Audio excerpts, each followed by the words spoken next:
Welcome to the Kenobi Podcast. I am your host, the one and only. I am Chris Kenobi, backed by my best friend here, the man it's all about, the quintessential Jedi, the one who was responsible for training the Jedi Chosen One, the one who is responsible for training Luke Skywalker, the one who said, if you strike me down, I'm going to be more powerful than you can ever imagine. Obi, what do you have to say to the people? Hello there. That's why I love him. Now, today we are starting a new platform. And I bet you're probably saying, you got so many different platforms now. What do we need another one for? Because everything that I'm giving you, everything that we're doing, everything that has led up to this, that has built up and bubbled up, has led you all to one place. And that's the revelation of the Chosen One. That is the book of Revelation. Every platform we have, politics and religion, church, society, everything, the moments of inspiration, every single platform has led you to a place where we are going to answer the question. Every platform, ask a question. What the hell is going on in our world? What the hell is going on in our society, in our state, in our country, in life in general? And so everything in this platform is going to answer that question as well. Lead you to the right place. Lead you to the Jedi path, as it were. This platform today is called something that I want you to understand what it is. It is called the Sith of the Week. Now, first of all, to understand what a Sith is, let me tell you, don't you get too upset about this back there, pal. A Sith is the ancient enemy of the Jedi. The Jedi represent the light side of the Force, the good side, the calm side, the compassionate side, the empathetic side, the giving side, the side that is sacrificial. That's the light side of the Force. Okay? The Sith represents the bad side or the dark side of the Force. They believe in anger, selfishness, the lust for power, the lust to take over, domination, manipulation, strategy, scheming. These are the codes of the Sith. Okay? The Sith believe in chaos. The Jedi believe in calm. And so today we're going to launch a new platform called the Sith of the Week. Every single week, I'm going to identify someone in entertainment, someone in politics, someone in sports, someone on TV, someone in church, but someone who identifies the characteristics of a Sith. And I want you to understand what we're dealing with, because it's going to force you to ask the question, why do we have this person? Why are we worshiping this person? Why are we voting for this person? Why do we go to this person's church when we can clearly now see the identity of them as a Sith? Now, here's the thing about all the platforms we have. They all lead you to make a choice. No matter what it is, God gave us Trump. No matter what it is, the first 100 days of our president, the book of Revelation, politics in our society, liberty crying out. It all forces you to make a choice, to see or to be blind. To see what? To see truth. I'm giving you truth. I'm looking right in your face and I'm giving you factual data. Now, you've got to ask yourself, do I have to ignore this data or do I have to act on the data? Understand, if you do nothing, you've already chosen to act. You're compliant with the data. If you do something, that means that you will not tolerate the data.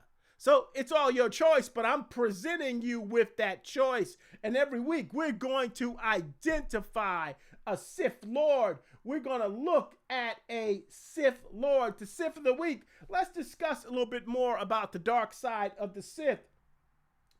The Sith harness anger, hatred, and fear to gain power. They believe in using the Force for personal gain and domination. Okay? The Sith seek to control and manipulate other people. These people are massive manipulators. They're insidious. They're schemers. They're liars. They're cheaters. They're thieves. They often pursue personal ambition and supremacy over the galaxy. They want it all. A Sith wants it all. They're not satisfied with a little piece of the pie. They want the whole damn cake. A Sith doesn't share power. A Sith doesn't share their money, their resources. It's all mine. Everything is mine. The world is mine. I'm a Sith. Manipulation and deceit. Sith frequently employ cunning and deception to achieve their goals. They may use others as pawns in their plans. Like I said, I am hurting you. I am pushing you towards the revelation of the chosen one. I am pushing you towards asking the questions. What the hell's going on? You probably said, I don't know anybody like this. I don't know any Sith lords. And let me explain something else. The Sith emotions, anger, hatred, greed, jealousy, uncaring, self-centered, malevolent. Now, let me tell you something about the Sith. In Star Wars mythos, thank you, George Lucas, we have something called the Rule of Two. There is only two Sith at one time. One master, one apprentice. One master is called the Sith Lord. The apprentice is simply called, the one under the master is called the apprentice. And sooner or later, because they're so evil and malevolent, a apprentice overtakes the master and kills him off, gets rid of him, exiles them, kicks them out, strips them raw, and then gets a new apprentice. Okay?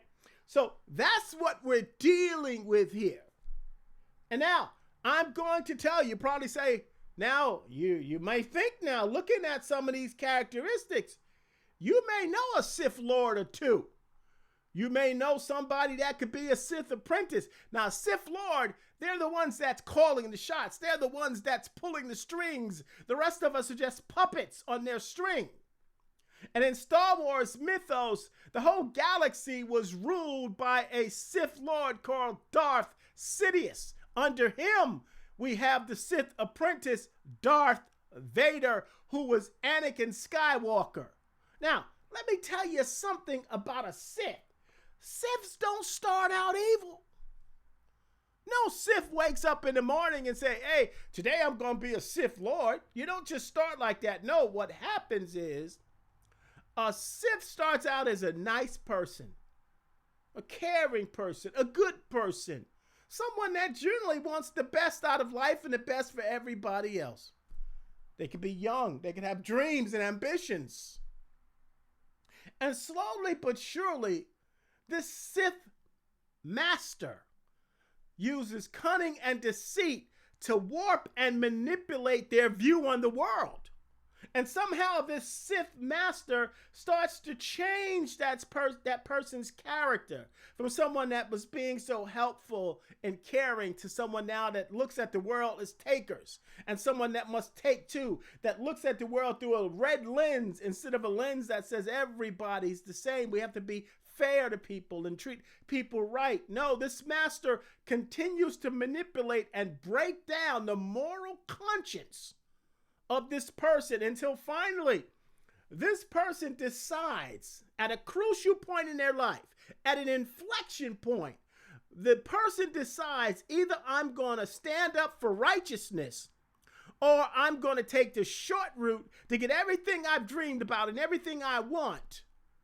And I'll give myself, my soul, over to the Sith master, the Sith Lord. I'll become his apprentice because the Sith master, the Sith Lord, is my path to power.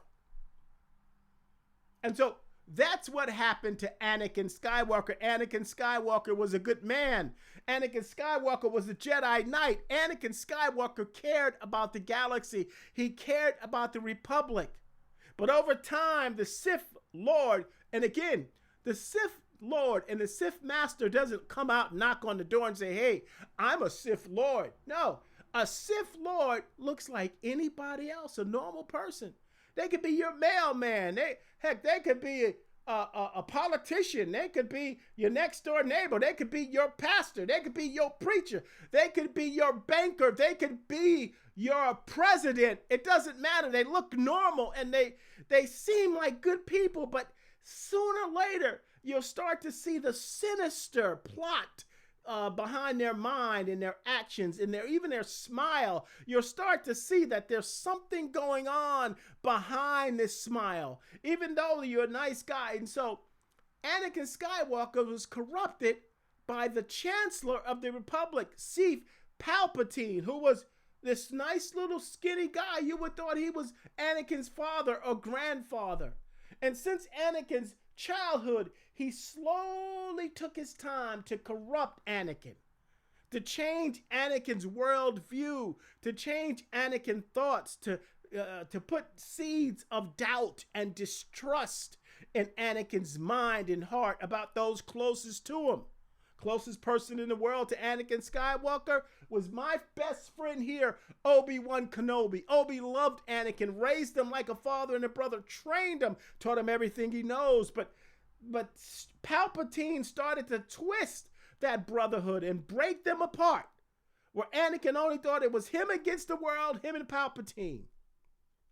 And at a critical juncture, where Anakin had to decide if he was going to be a Jedi Knight and save the Republic and save the galaxy by taking out Palpatine, who then revealed himself to be the Sith Lord, or he was going to give himself over to the Sith to get what he wanted. At that time, he believed the life of his wife was in danger, and this Sith Lord was the only one that could save us. He was going to save us and save the world. And that's what happened. And I'll tell you something else. I've told you before, I can find Jesus in anything. If you look hard enough, the Bible even said all things were made by him and all things were made for him. If you look hard enough, you can find Christ in every single thing we do. Either he's trying to give us a message that something's off, or he's trying to say, I am embedded in here if you look for me. Anakin Skywalker was born of a virgin. George Lucas called him the chosen one. He was chosen by the Force itself to bring balance between good and evil. Can you see the parallels there? I can see it, and I can see the corruption of the choice that he made. So now, without further ado, let's get into this.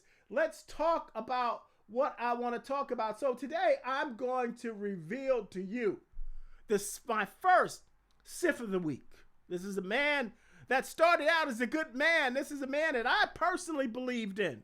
I said to you again, I personally believed in this man. I loved this man. I trusted in this man. I thought this man had a moral and a spiritual compass. Who is this man that let me down? Obi, do you know? Let's talk about him. My Sith of the week is this man right here. It's Marco Rubio. Marco Rubio. Marco Rubio is our current Secretary of State. Marco Rubio used to be Floridian's own Senator of Florida, Marco Rubio. Marco Rubio ran for president in 2016. Marco Rubio believed in a better way. Marco Rubio was a good man. And if there was any man that ever would have turned me into a Republican, it would have been Marco Rubio back in 2016. He was a man that often talked about his Cuban roots and how his family came as dissidents over to America on the run from Castro. Marco Rubio talked about his love for his mama, and if mama said don't touch Social Security, I'm not going to touch Social Security. Marco Rubio cared about the little man. Marco Rubio cared about human rights. Marco Rubio cared, and he was one that fought against dictators all over the world. Marco Rubio had character. Marco Rubio had conscience. Yes, he did. But look at the names here that I've called Marco Rubio, and I'm giving you data. Yes, your Secretary of State, my Secretary of State is a Sith Lord. Marco Rubio is a Sith. He's a liar. He's power hungry. He's in the dark side of the force now. He wears a cross, a black cross with lint. But let me tell you, he is not a religious man. Marco Rubio is a sellout. He's hateful and he is a hypocrite. Obi, I have to ask you, do you have anything to add to my revelation that Marco Rubio is a Sith Lord? Oh no, I'm not brave enough for politics. I thought you were the negotiator. I thought you were the best one of us. Now you're telling me you don't want to do it.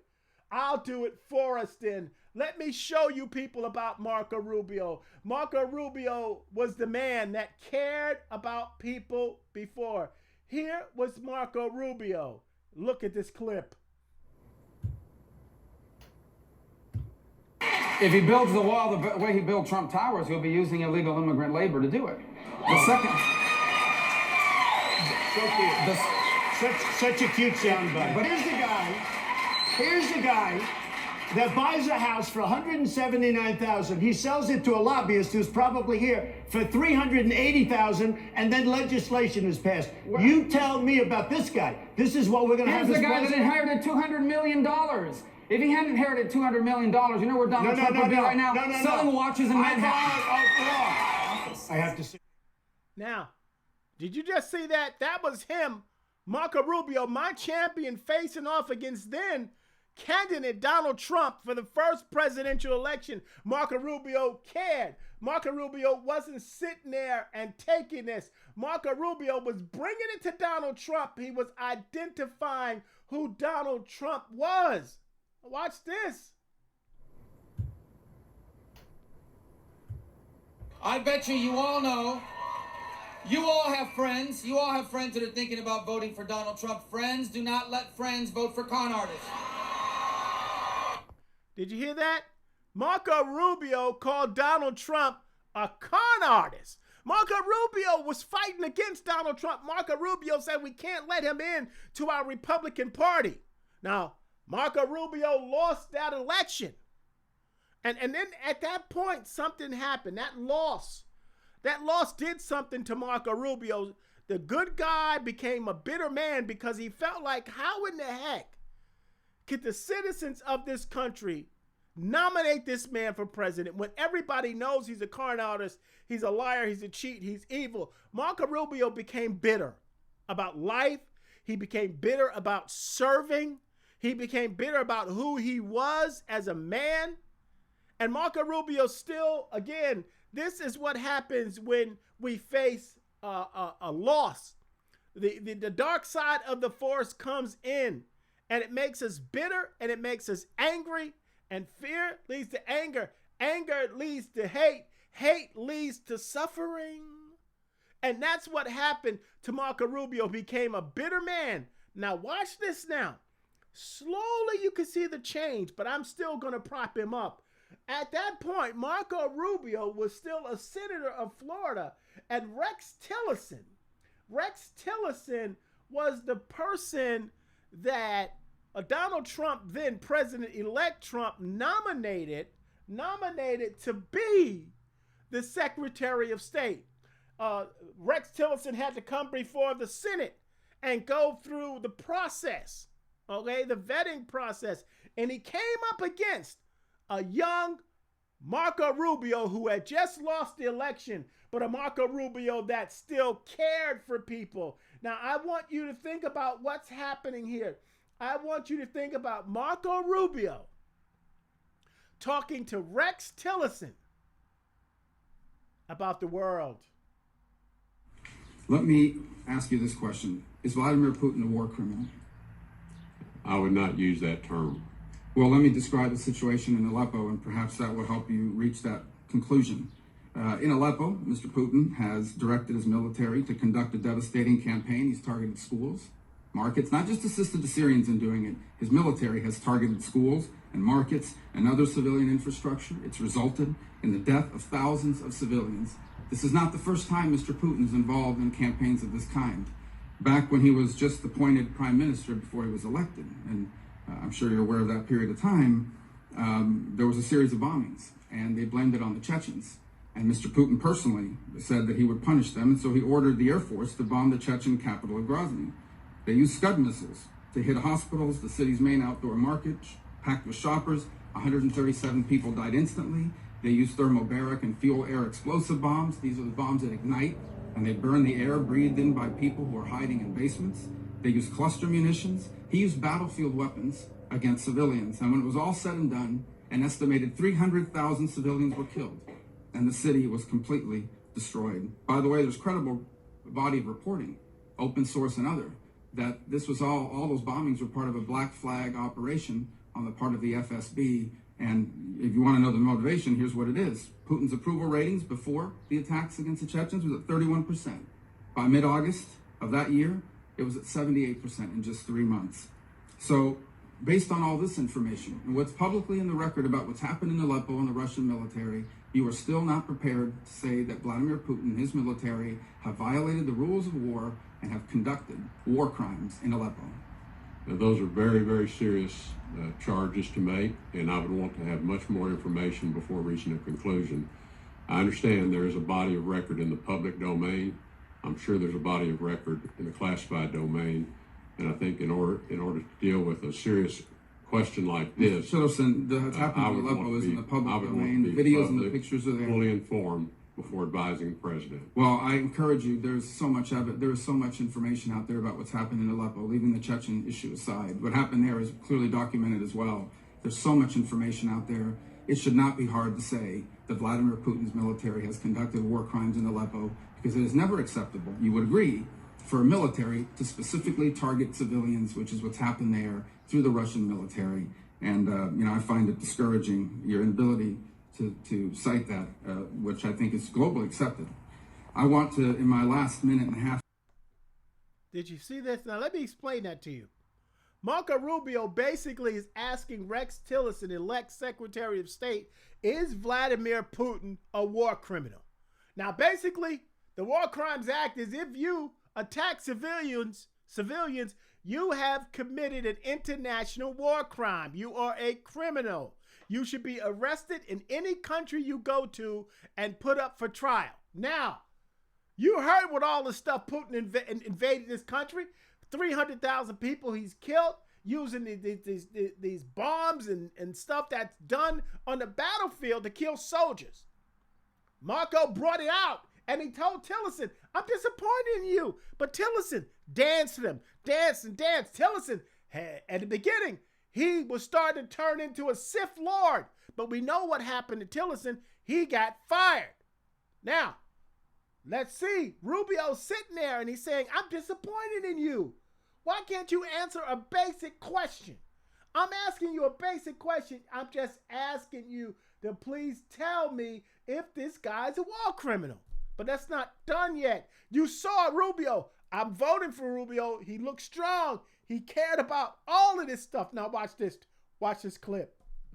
One of the reasons that I came to the conclusion, among many, to say yes to President-elect Trump when he asked me to do this is in my conversations with him on the subject we have discussed, he's been very open and inviting of hearing my views and respectful of those views. And that's why I asked you about whether Vladimir Putin was a war criminal, something that you declined to label him as. I asked about China, whether they were one of the worst human rights violators in the world, which, again, you didn't want to compare them to other countries. I asked about the killings in the Philippines. I asked about Saudi Arabia being a human rights violator, which you also declined to label them. And the reason was not because I was trying to get you involved in the name of international name-calling, but for the sake of name-calling, but because in order to have moral clarity, we need clarity. We can't achieve moral clarity with rhetorical ambiguity. It's somewhat of a disadvantage. For those people, those 1,400 people in jail in China, those dissidents in Cuba, the girls that want to drive and go to school, they look to the United States. They look to us, and often to the Secretary of State. And when they see the United States is not prepared to stand up and say, yes, Vladimir Putin is a war criminal, Saudi Arabia violates human rights, we deal with these countries because they have the largest nuclear arsenal on the planet, because China is the second largest economy in the world, because Saudi Arabia is a strategic partner in what's happening in the Middle East. But we still condemn what they do. It demoralizes these people all over the world And it leads people to conclude this, which is damaging, and it hurt us during the Cold War, and that is this: America cares about democracy and freedom as long as it's not being violated by someone that they need for something else. That cannot be who we are in the 21st century. We need a Secretary of State that will fight for these principles. Did you hear that? He just defined his own job description. He just described what he believes a Secretary of State should be. Marco Rubio took it to Rex Tillerson and admonished him because he simply wouldn't stand up for human rights.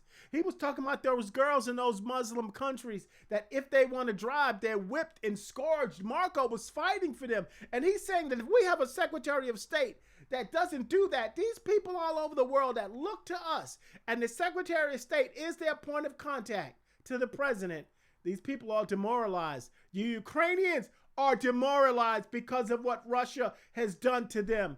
AEU, the Arab immigrants, those states, those Arabian states are demoralizing those women because they won't let them drive a car. Okay? The Philippines, beating people and running drug raids on citizens and just putting people in jail without due process is demoralizing these victims. Marco was standing up. Marco was standing up for these people.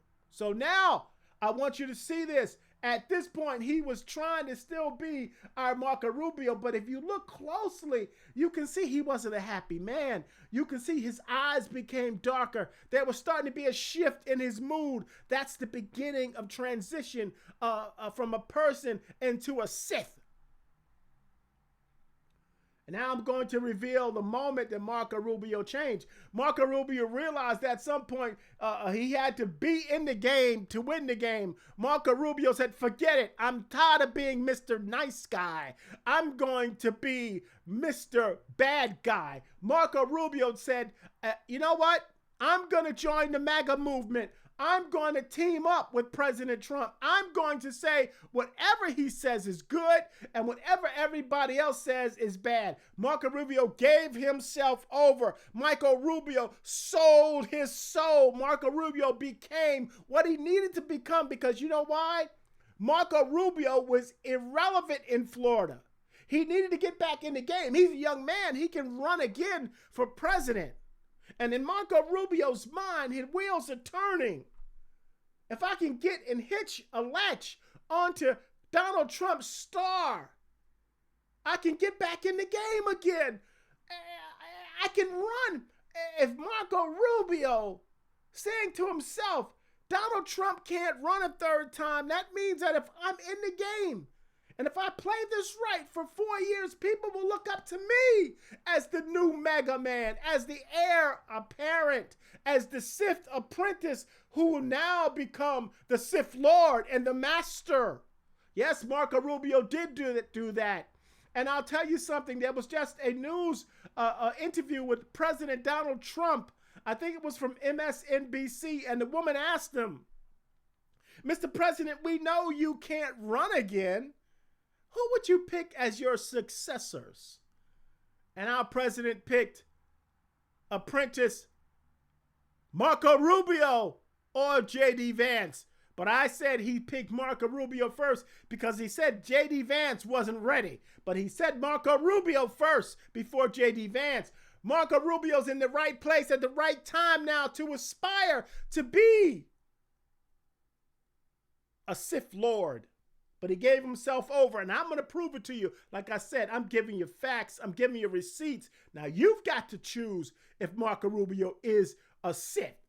Marco Rubio, now Secretary of State-elect, came before the Senate 8 years later for the same job that Rex Tillerson faced him for. Marco Rubio was asked a question about moral clarity. And let me tell you what happened. Let me tell you what happened. On where we stand with our allies and partners for more than 80 years because they're expressing their doubts. They're expressing their doubts publicly. They've expressed it to me privately. So as the face of our country, as the lead foreign policy representative in the United States, I'm just looking for this clarity. So first, simply answer this question, if you will. Is Russia the aggressor in this Ukraine war? Yeah, Russia invaded Ukraine. So they are the aggressor in this war, correct? They invaded them, yes. Well, thank you, sir, because it's important to get this clarity, because President Donald Trump said it was Ukraine that started this war, and our allies have the right to know this. Secondly, the person we're negotiating with, Vladimir Putin, is he a war criminal? Well, I think you can look at instances that have happened there and certainly characterize them as war crimes, but our intent is to end the war. Is he a war criminal? We can't end the war without talking to Mr. Putin. It's pretty simple. Is he a war criminal? Well, that's this man we're negotiating with, Vladimir Putin. Is he a war criminal? That's not tough. Why? I'm trying to answer your question by telling you that we're trying to end the war here. Go ahead. No, You're it's not a equivocating. simple answer. You are equivocating, sir. Just answer the question. I'm answering your question, and the answer is that war crimes have been committed, no doubt. And who's responsible for that? There will be time and place for that accountability. But right now, the job is to end the war. So you won't answer if we don't the end question. The war, people are going to get reclaiming my time, sir. Let me go on. Because I don't understand this. How smug he Because is. you're sitting in front of us now as Secretary of State. It wasn't long ago that you were sitting as a senator with Secretary of State nominee Rex Tillerson at the time, in the exact same circumstances, only reversed. And you questioned him about Putin directing attacks against schools, markets, hospitals, playgrounds. And on top of this, in this instance, he's abducted 20,000 children, a clear war crime. So you were very clear then Vladimir Putin was a war criminal. Now you're unmaking him a war criminal, and you won't answer the question about the exact same circumstances. You're putting words in my mouth. I'm reclaiming my time, sir. You're putting words in my mouth. And you know what you said to Secretary Tillerson at the end of his answer when he equivocated just as you are right now? I'm not equivocated. You said, you just don't let me sure answer. Sounds like it to me. Then I'll give you a second chance. Is Vladimir You never gave me a first Putin a chance. war criminal? I already told you war crimes have been committed. No, you didn't tell me if he's a war criminal. Mr. Chairman, am I allowed to answer questions? I'm reclaiming my time, sir, and listen, I'm you using keep your own reclaiming words so you don't have to answer. Did you know what you said to then nominee Secretary of State Tillerson? You said you were very discouraged in his inability to accept that Putin was indeed a war criminal. Your words, we don't need any more. You're inconsistent. The third question I have, sir, is this. I answered your question. You just don't let me answer. You did not answer the question about Putin's you war keep criminal reclaiming your conduct time. in Ukraine. You asked me a question, then you reclaim your time. So how can I answer You the answered question? it. Listen, let me go forward with this. 3 questions. And Are you going to reclaim time on those two? I'm giving you a chance to answer. Give me a chance to ask the question. Here it is. So there's a concern among these allies that we've had, our closest allies, about the one-sidedness of the negotiations with Russia and Ukraine. Gentlemen, Regular time order. has expired. Secretary. You saw for yourself. He would not say Vladimir Putin was a war criminal. He wouldn't say it. Marco Rubio played Rex Tillerson. Marco Rubio, then 8 years prior, man of conscience, demanded that Tillerson admit that Vladimir Putin was a war criminal. 8 years later, he became a Sith. Marco Rubio is a Sith. And I've showed you that. He will not answer that question. He refused to answer the question. Our Secretary of State, in line for the presidency, if something happens to the president, is a Sith. Now, you saw the characteristics. You saw his anger, how combatant he was, how smug he was, how MAGA he was. You saw it. Marco Rubio was not the same Marco Rubio. He's not the same person. Now, you want more? He called Donald Trump a con artist. He said Donald Trump didn't have a health care plan. He said Donald Trump didn't have any plan. He said Donald Trump was a crook. He said Donald Trump was the one that cheated students from Trump University. Now, let's see what he says about him now. Marco, do you want to say something? Yeah, Mr. President, first of all, I think the American people should be proud that we have a president that's promoting peace and the end of conflict on this planet. This is a war that's gone on for 3 years, as you pointed out, that, as you rightly pointed out, would have never happened had you been president, but now it's here, and it needs to be brought to an end. There is no military solution to this war. It has to end through negotiation. And there's only one leader in the world that's capable of bringing two sides to a table. And that's our president, the president of the United States, President Trump. And that's what he's done. And so today, even as we speak, we have teams on the ground in Saudi Arabia meeting with the respective sides in the hopes of making progress towards this outcome that we all want to see. And I think that the country owes you a great debt of gratitude, and the world, really. Because, I mean, you're the only leader in the planet that can bring the two sides together to bring an end to this conflict. And that's what you've done. And you've done it despite, impediments from other countries and others who maybe have different opinions about how this should go. But ultimately, I think that the only chance we have for peace is through the president's leadership, and you've shown that, and we hope it'll bear fruit. And today will hopefully be one step. You heard it. Now, did you see how he gave himself over to that Sith master? Did you see how he gave himself over? The apprentice and the master. Marco, do you have anything you want to say? Oh, we owe you a debt. You saw it. Marco Rubio. And let me tell you the moment he sold his soul because he wants to be the president of the United States. This is a picture of Anakin Skywalker at that moment when he became Darth Vader. This is Marco Rubio. You're fulfilling your destiny, Anakin. Become my apprentice. Learn to use the dark side of the Force. I will do whatever you ask. Just make me president. Good. Yeah, good, Marco. Just help me save Padme's life. I can't live without her.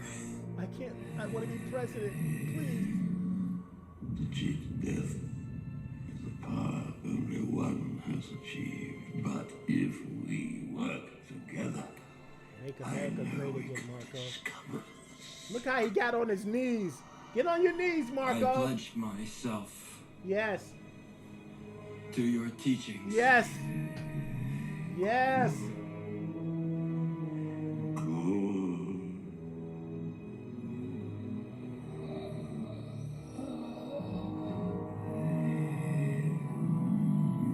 The Force is strong with you. A powerful Sith you will become. Yep. Henceforth, you shall be known as Darth Vader.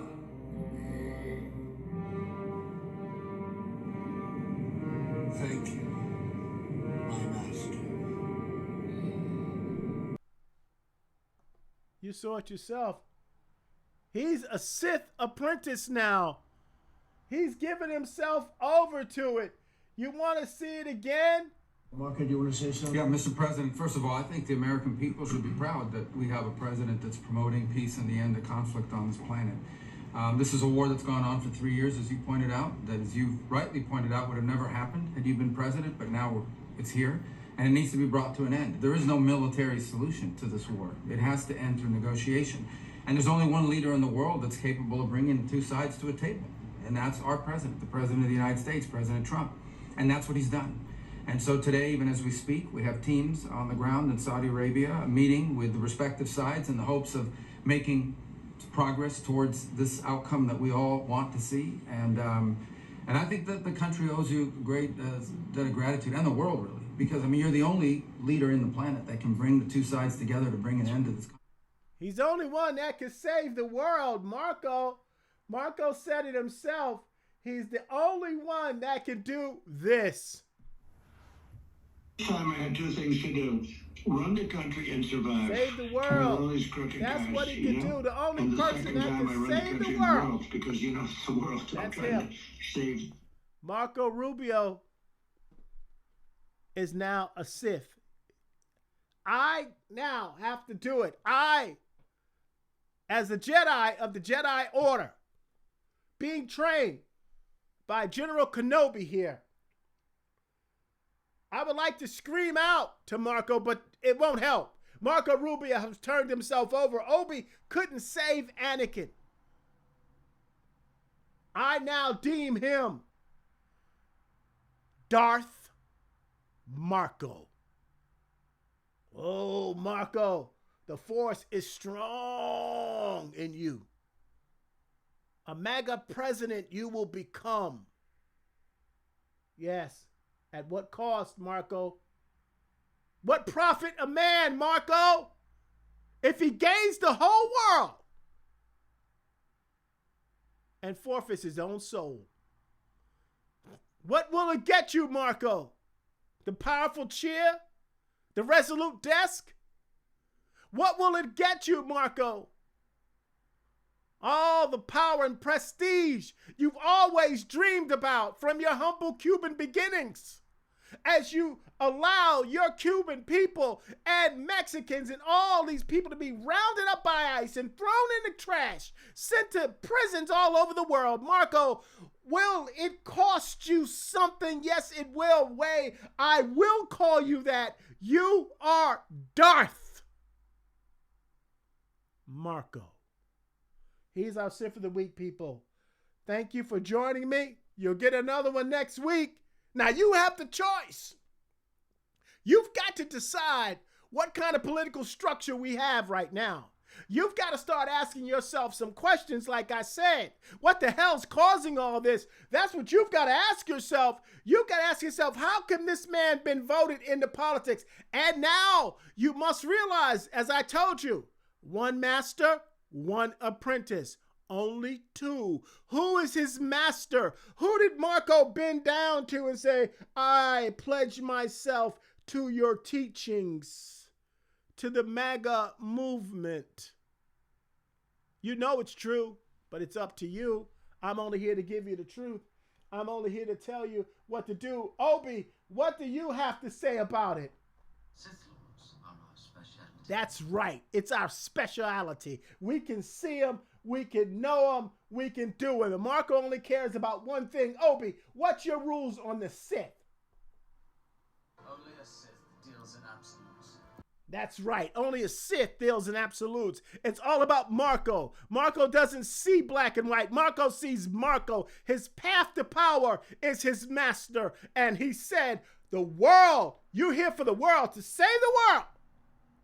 Darth Marco. I'll see you people next week.